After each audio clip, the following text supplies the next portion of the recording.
You're listening to PowerGridTalks, from the bucket trucks to the boardrooms. I'm your host, Tom Williamson, a journeyman lineman with over 15 years in the trade. Here we bring you real stories and real conversations from the field to the executive suites of the electric utility world. It's about the people who keep the power flowing and the grid strong. Let's get to work. All right, so today on PowerGridTalks, we're out here in Idaho. And we're talking to Mr. Harry Packwood. How we doing, Harry? Good. How are you doing? Doing pretty good. Awesome. So for a lot of young people who want to be a lineman or get into the industry, the CDL feels like it's a hurdle to get into the industry. And I kind of look at it as more of a gatekeeper in reality, right? If you don't get that CDL, you don't get into the industry anymore. And it's just one more thing you have to do. And today we're kind of breaking down why that matters and just how to get it. And that's what Harry specializes in. Yeah, exactly. That's exactly what we do. We've been in operation since 2016. That's when I started in the training industry. I had my CDL since 2004. And, we specialize in helping people navigate this. Getting a CDL is so simple, yet the most complicated thing at the same moment. And we help you navigate that through that complicated process in 50 states. And it's intimidating. Yeah, very intimidating. Yeah. If you don't know anything, you've never driven a truck, a big truck, right? Yeah. Maybe a pickup or something, at most. And now you have to drive a big truck. And you're also, in our case, the students are at the Northwest Lineman College, and who we partner with and have a great relationship with. And they're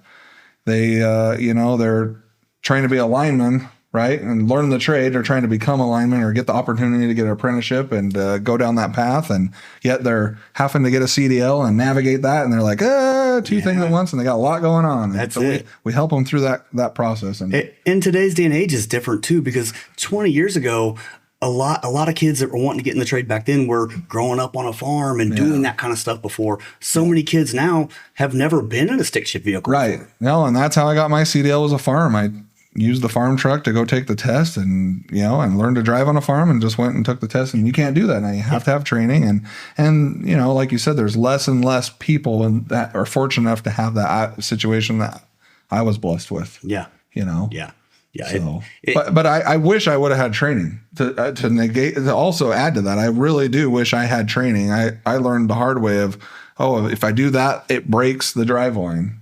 If I do this, that breaks. Or if I do that, this happens. This negative thing happens. If I would have had proper training, it would have saved me a lot of headache, and probably my employer, my farmer that I was working for, probably would have saved him some money too. Yeah. So saved you a lot of stress and saved him a lot. Yeah, and I would have excelled a little quicker than I did.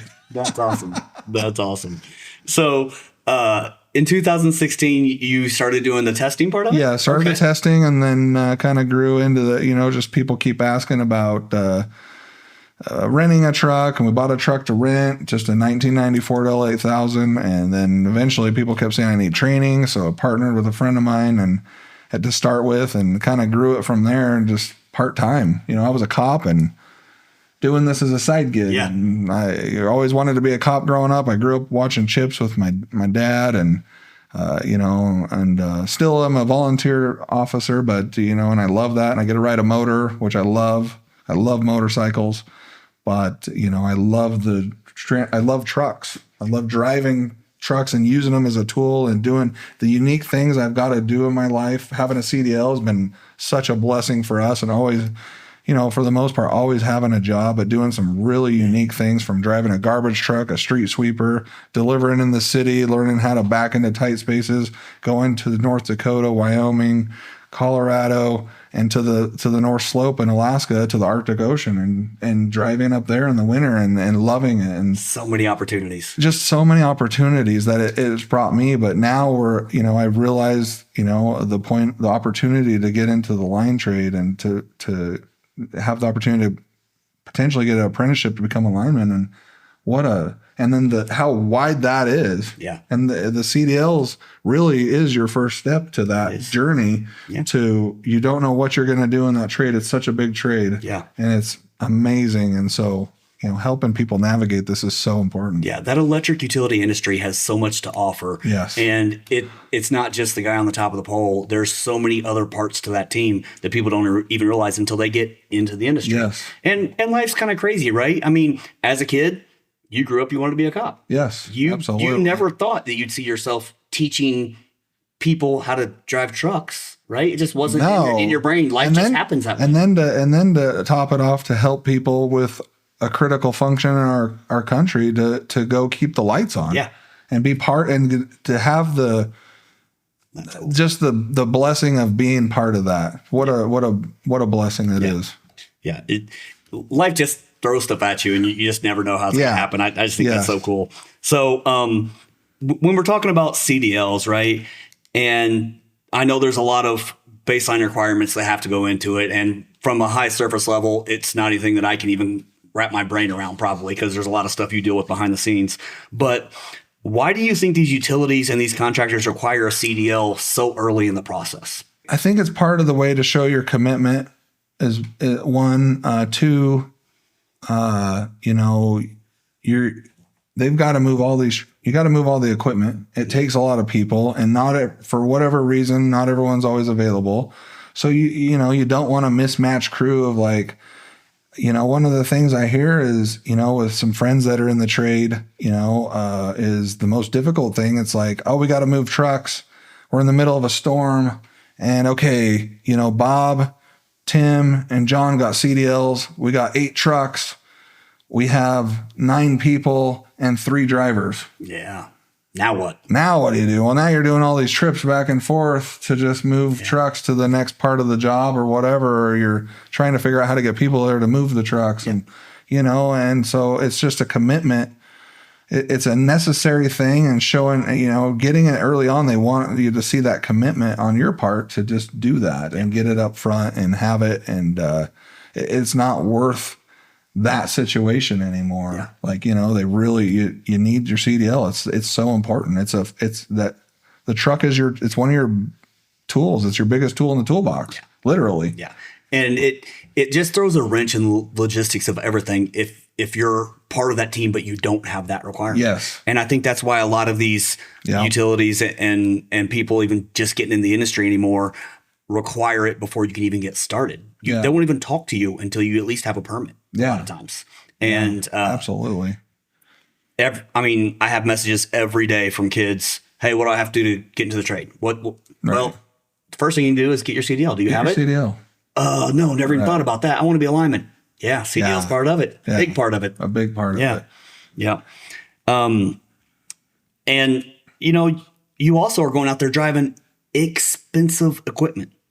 And if you can't be trusted to go have the initiative to get your permit by yourself, these companies don't want to trust you with a $200,000 truck. No. Right? No. Yeah. No, I think, you're exactly right. I think just that commitment to do that. So you've been teaching these kids for several years here. What mistakes do you see most often with lineman candidates and getting their CDL?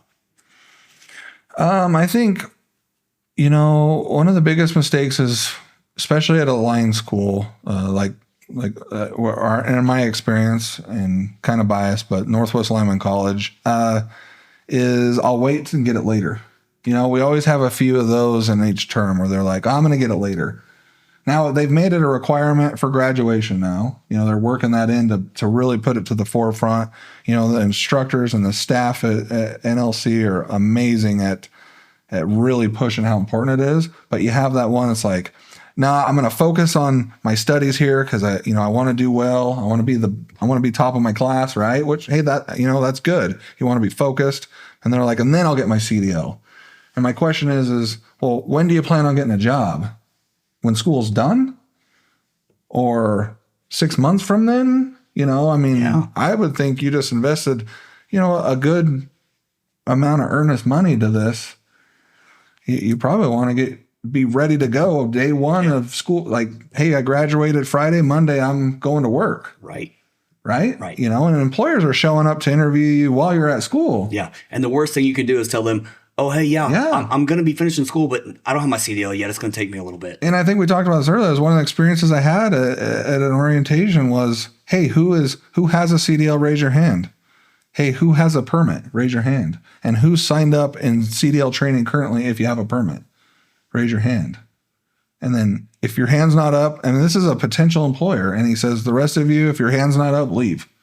Because I don't want to talk to you. If you're not actively pursuing a CDL right now in this moment where you have the access to it, we'll talk, come and find me once you get your CDL. It is that serious. It's that serious. Yeah. They're like, it's not even worth my time until you are actively pursuing the CDL. Then they just showing the initiative and they're like, okay, let's talk. Yeah.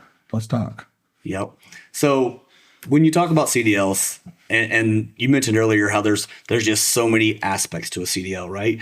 Let's talk about endorsements. Do endorsements matter? And if so, which ones? For what we do. For what you do, I tell people endorsements don't matter. As far as hazmat, hazmat's one of those ones, it's not common in the trade. Yeah.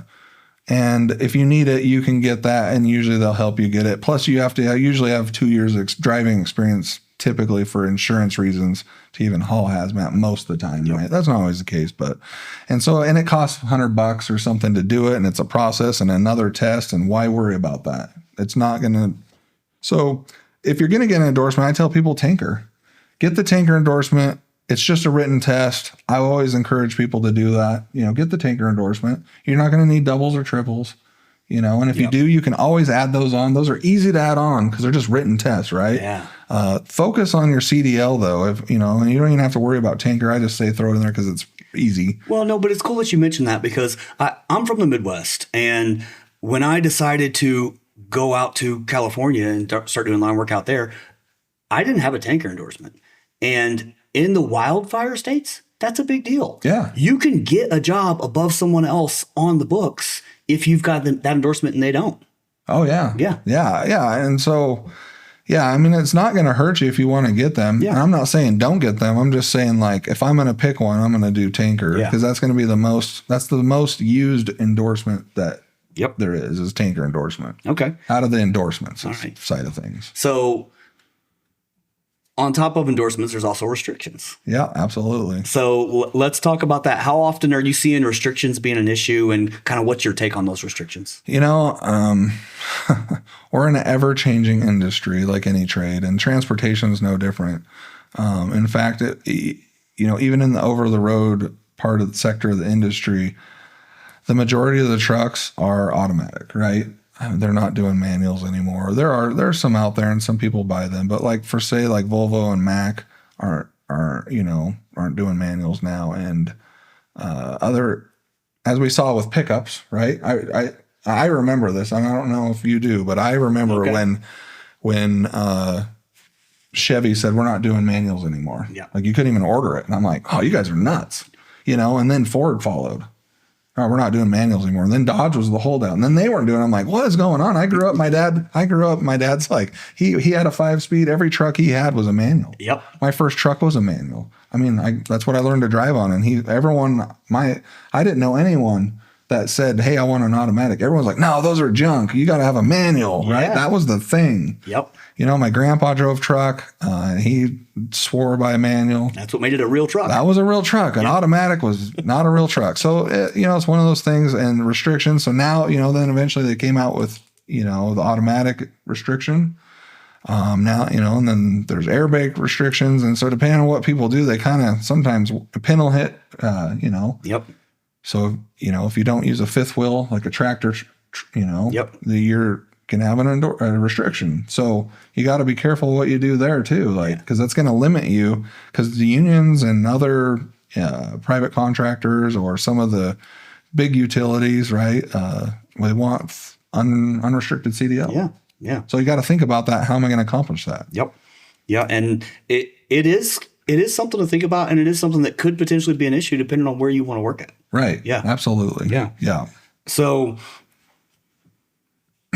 on top of the restrictions and all of that, when you're going in to take this test, and I'm sure you see this every time you have a class of students, right? Let's talk about how nervous these kids get whenever they first get in these trucks. Oh yeah, they're nervous. I mean, it's so out of their comfort zone. Yeah, it's out of their comfort zone. You get lots of them who are like, I've never driven anything more than like a small pickup or something, or I pulled the boat one time, right? Yeah. And sometimes it's a struggle. Like our instructors have patience like I've never seen before. That's awesome. Bless their hearts. They are amazing at what they do. They're cat whisperers or something. I don't know. They're student whisperers. They're so good at what they do. And yeah, they're nervous, and you got to work them through that process and help build that confidence up so that they can go out on the road and safely drive from point A to point B. Yeah. It's just like anything else. Yeah. If you've never done it before, it's going to be kind of intimidating, especially when you walk up and these trucks get massive. Yeah. Especially if all you've driven is a Honda Civic before that, right? Yeah, and absolutely. The parking and backing up, and you can't see behind the trailer, and all that stuff is just foreign to some of these people. Right. And it just takes a while to get over that. Oh, yeah. What about the pre-trip?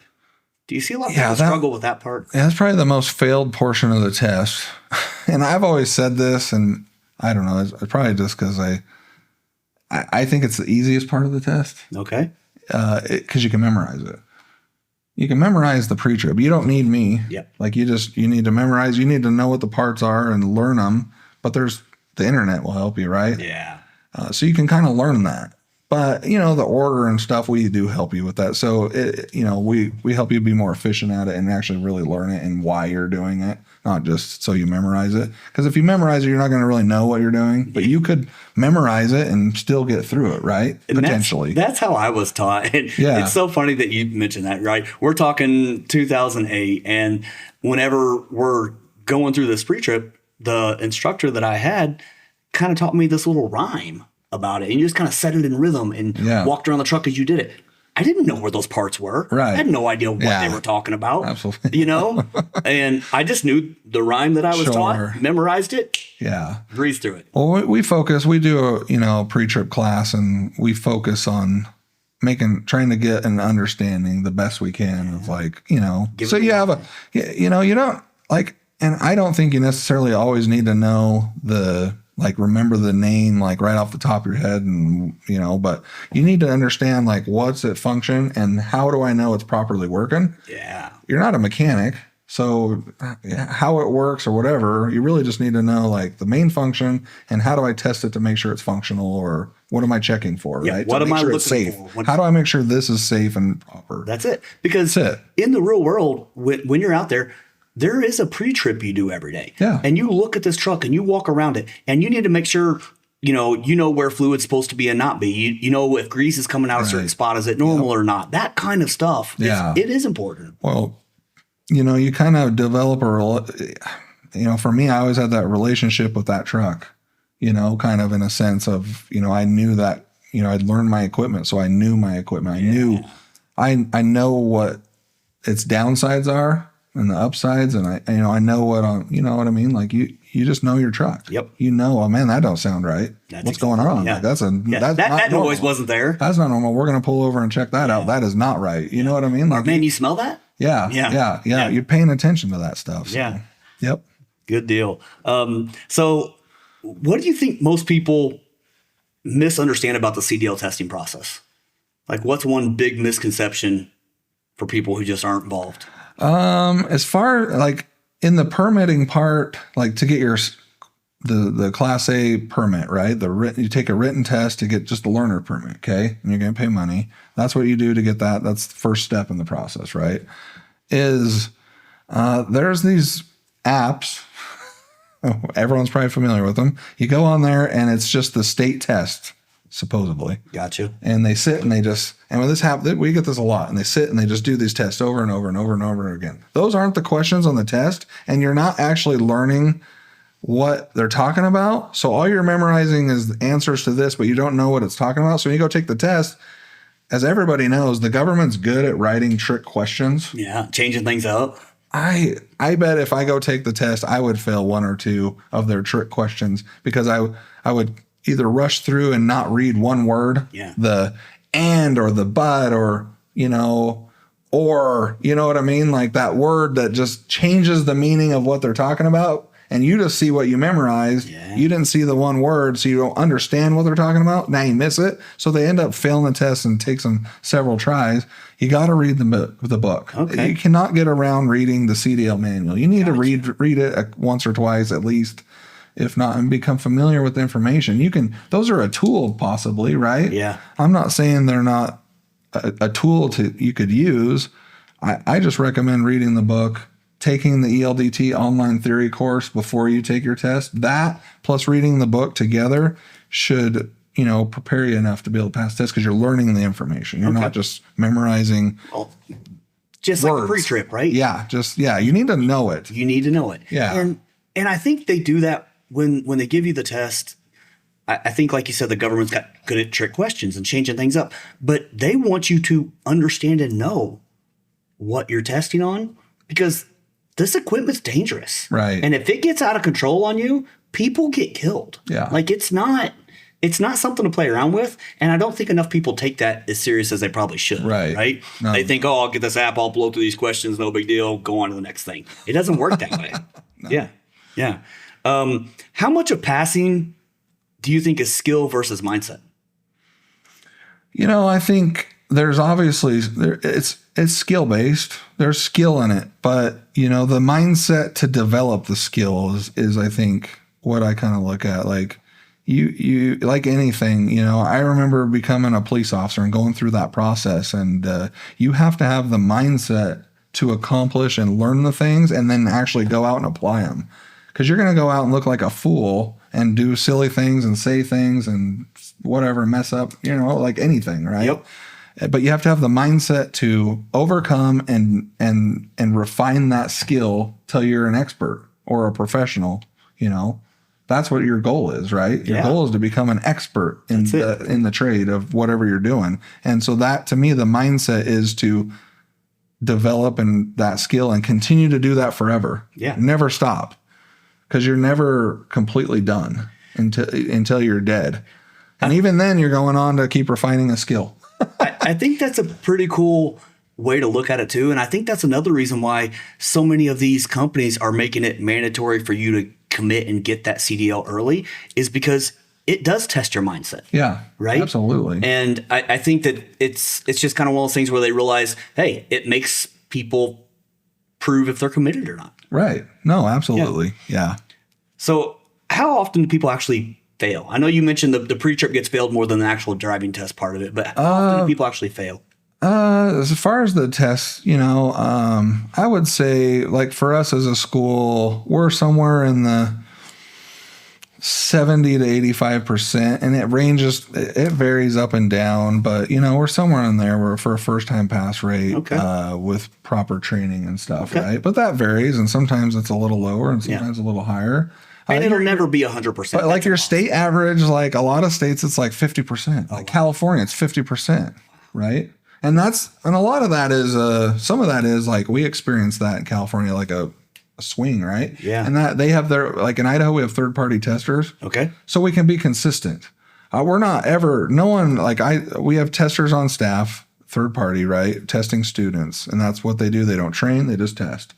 No one gets a freebie. And my testers, if you get the score you've earned. Yeah. If you fail by 1, you fail by 1. If you fail by a millimeter, you fail by a millimeter. I mean, I've seen that where students literally failed by like a centimeter, and we're arguing with the tester, and I'm like, hey, we're done. You failed the test.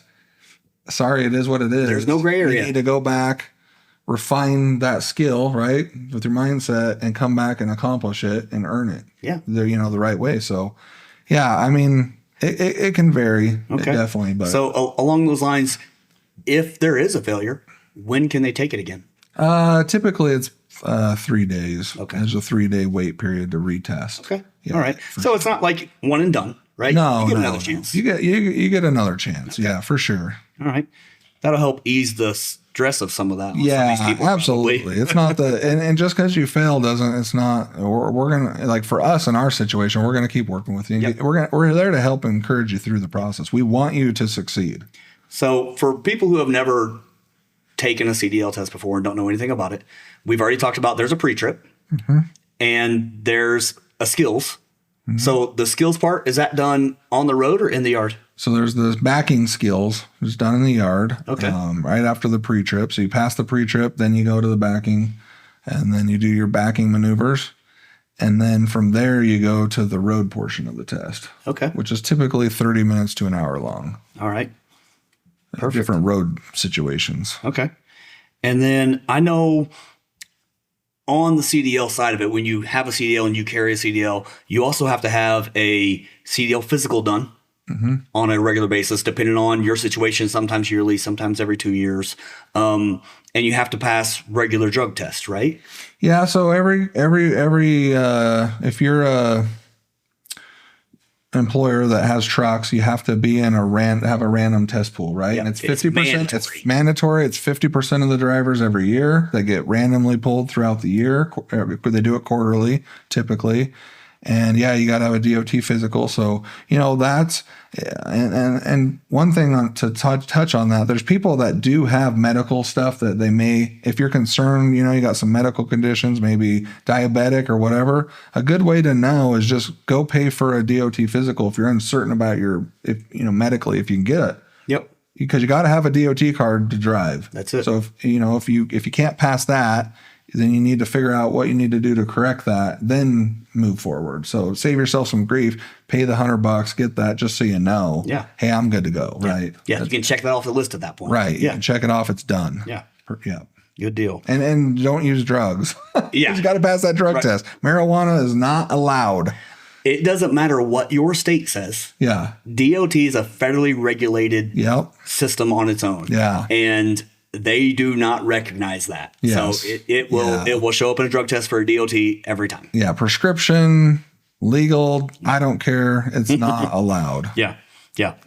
It's wild to me that we even have to talk about that part of it, but it's a pretty big issue these days. Well, it is a big issue because think of the states where marijuana is legal. Yeah. It's affecting some of the hiring pool that you might have had they not been legalized. What advice, the young person comes to you, they want to get their CDL, and they come to you and say, hey, how long do you think it's going to take me to get my CDL? What are you telling them? Everybody's different. It's all based off the person, and it's skill based, right? And it depends on what you're going to do. I mean, there's a number of questions that I use to qualify someone to what are you going to do? I mean, if you're I'm going to be, I want to be a professional driver and I'm going to drive over the road. To me, that's different than if I'm going to go be a lineman or, hey, I'm going to go, work in the oil field or whatever, right? Using the truck as a tool type of a job, right? So different tool for a different job, just like everything else. So it could vary from, and we do it a little different than everybody. So it's kind of, we base it off of that. And so we up to 48 hours of hands-on training plus your classroom time, right? And you bundle that all in. So it could be 24 hours, depending on maybe you have some prior experience. Maybe it's only going to take you 2 days because you've driven on a farm or you've had a little more experience than the next guy. So it just depends on the situation, right? Okay. All right. Everything's a little different for everybody. Yep. And I know you guys work with the lineman school a lot. How far in advance do people need to be thinking about this? For our situation, we're providing the training in real time, when you show up, and it's just all done during term. Test, training, everything. And so, but you need to think about it because you need to get your permit in advance. That's the important. Before you show up, get your ELDT done, which, for us, we have, usually a discounted program for you to use. And then we'll help you. We're there to help you if you have any questions, ahead of time. Absolutely call us. And that's kind of where, we're service oriented, and that's our bread, and that's how we shine in the industry is the service to our students before, during, and how many students after. I've had students call a couple years later, they're moving to a state for instance, if you move to Illinois, a lot of people don't know you got to take the whole CDL test again. And they're confused and whatever, and they're calling, and we're helping them get through that process a couple years after they already came to us.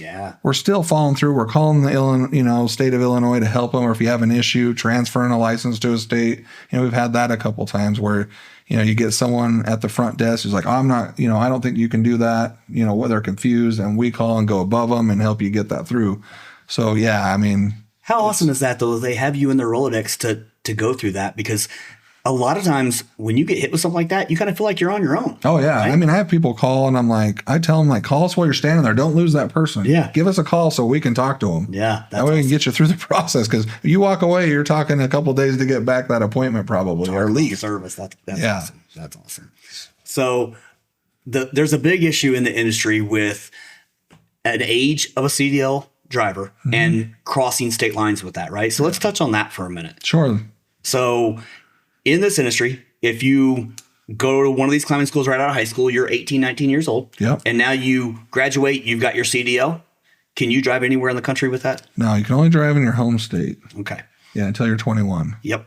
And that does make a difference with what job you're trying to get sometimes. If you're working for a utility company that just works in their backyard, may not be an issue. Right. If you're going to work for a contractor that goes on storms a lot and they're in 8 different states a year, that could be a hiccup for you, right? Could be a hiccup, yeah. Okay. So it is something to think about. I think you'll find a job if you have the right mindset to figure out how to make that work for you to get going, right? You can figure it out. There's plenty of jobs out there to make that work. Back to having the right mindset. Right mindset, right? I mean, there's so many things in life that goes back to that. Just having the right mindset to figure it out. You need to just get your foot in the door, work hard, and just get as much experience as you can, because you don't start off as the foreman. Nope. If you think you're going to the wrong industry. Yeah, you're in the wrong industry for sure. Oh man. All right. So when you think of, the CDLs and what's happened in the past with it and kind of where it's going in the future, what do you see happening in the future with the CDL industry? I mean, just looking at the news right now, I'm sure everybody has seen in the news, CDL is a big topic in the news, and from the federal level, from the federal side, from Transportation Secretary Sean Duffy, he's in the news on a regular basis, as is a lot of the cabinet personnel from Trump. But for us, we focus on him, right? That's who we're trying to see the cues of what's going on, and they're shutting down CDL mill schools, right? That are pushing people through. They're not actually training. They're just pencil whipping them, and stuff like that. And that's great. We really need to focus on good training, but we also need to. I think one of my hopes is helping. Hopefully we come to a point where employers really start not just pushing safety in the trade of what you're doing every day, the equipment, your PPE, making sure everything's good to go, your toolboxes are solid, you're talking about everything, right? I mean, you got it covered, because you want to go home at the end of the day. You have to go home. Yeah. That's you are going home at the end of the day. There's no doubt about it. You and your crew are going home every day. That should be the mindset. That's it. I mean, you don't have permission to not go home. You're going home. If when I became a cop, they told us, and I still think this way. My instructor, he said, if you want to die, you have to call me. You can't die unless you call me. You can't give up unless you call me, because I'm the only one for the rest of your life that can give you permission to give up. That's cool. Try calling me. Yeah, you're not getting that permission. It's the same thing. So we need to come as an industry to realize we really need to push proper vetting when you hire somebody. This idea of, and this has happened in the years I've been doing this with students that we've trained, where they've showed up to a job. This happened. A foreman called and was mad because he couldn't drive a 10-speed and he ruined it. And I'm like, 1, he didn't train on a 10-speed, he trained on a 6-speed. And 2, did you do a driving test? Well, I shouldn't have to. No, you should have to, and you should. You have that responsibility, in my view. So we need to start qualifying our people. So you really should understand what are the skill sets of my crew. So you can take that aside. Look at it from an efficiency standpoint. So you know how to organize your crews better as a foreman, and you're comfortable and you trust them that they're going to go and do and make it. They're going to be the guy that they're coming home. They have that mindset because you made sure you did your part to make sure they have the tools in the toolbox to come home. Even from just a human angle on that, right? That is a big, massive, huge, heavy truck. Yeah. Before I put someone that I'm responsible for on my crew in that truck, I'm going to walk up to him and be like, hey, Yeah. You know how to drive this, right? Yep. Absolutely. Now, if the kid tells him yes and doesn't, that's one thing, right? Right. But if they're not even asking the question, that's a problem. Yeah. You're not a leader at that point. Yeah. And I think you need to find someone on your crew that has the personality, the right mentality to qualify these people. And if you got a new guy, hey, Bob's going to take you out for a quick drive. He's going to run you through some skills real quick, and we're going to know where you're at. And then, hey, we know maybe after work, we need to work on some things. I like that. Or, we need to ride with you for a little bit, whatever that looks like. Because as in the news you saw, we've seen too many people lately, it could be your family getting killed by people driving big trucks that are not qualified, and no one qualified. They just gave them keys to a 80,000 pound truck, and they're killing families, our community members on the road. Yeah. That's got to stop. Yeah. And that's, I think the employer's got to put that hat on of making sure, because they have the responsibility. And I think we need to really wrap that mindset around to where we need to make sure our people are qualified to do the job and have the mindset to go home. Yeah. I mean, everybody wants to say safety first. That's part of it. Yep. Yeah. Yeah. I like that. So we talked earlier about manuals and automatics and different restrictions and that kind of stuff. Do you see that changing in the industry? I mean, you mentioned about pickup trucks. We could get pickup trucks that were stick shift, and now you really can't. Big trucks are going the same direction, right? Yeah, but big trucks are going the same direction. It's only a matter of time. The automatic transmissions are of today versus automatic transmissions 20, 30 years ago are completely different and way more advanced and way more capable and outdrive 90% of the drivers on the road. Because it used to be the automatics weren't as efficient. Guys were still really good at driving manuals and could outdrive and have better fuel efficiency, right? That's why everybody wanted a manual pickup truck. It got better fuel economy. Yep. If you brought it back in manuals today, that wouldn't be the case. I think the majority of people, the automatic transmission would outdrive you fuel economy wise, safety, and everything. All that technology. The technology is crazy from the trucks now to then. Yeah. Yeah. It just changed the game. And I really think you'll see maybe 5 years from now where that restriction's not a big deal anymore. Yeah. Right? It's getting pushed pretty hard right now still. I still think that's some of the old guard and the old mentality in the industry pushing that. I think you'll see that change. Yeah, I think so. And I think there's a lot of openness. I'm hearing more and more openness to that, kind of having that conversation. Yep. So what would be one thing that you wish every future lineman understood about a CDL? If you're going to, for a future lineman, realize that it's the only way you're getting in the trade. Yeah. Don't fight it. It's just part of it. Yeah, it's part of it. It's that important. And just do it. Make it a priority. And it's going to cost you some money. Yeah. And that's okay.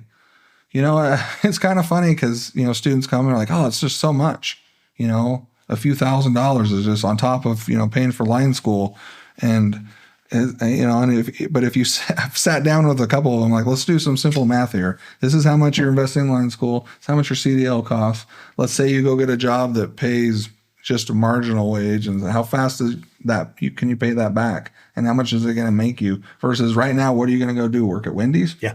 And make $15 an hour? Or do you want to do that?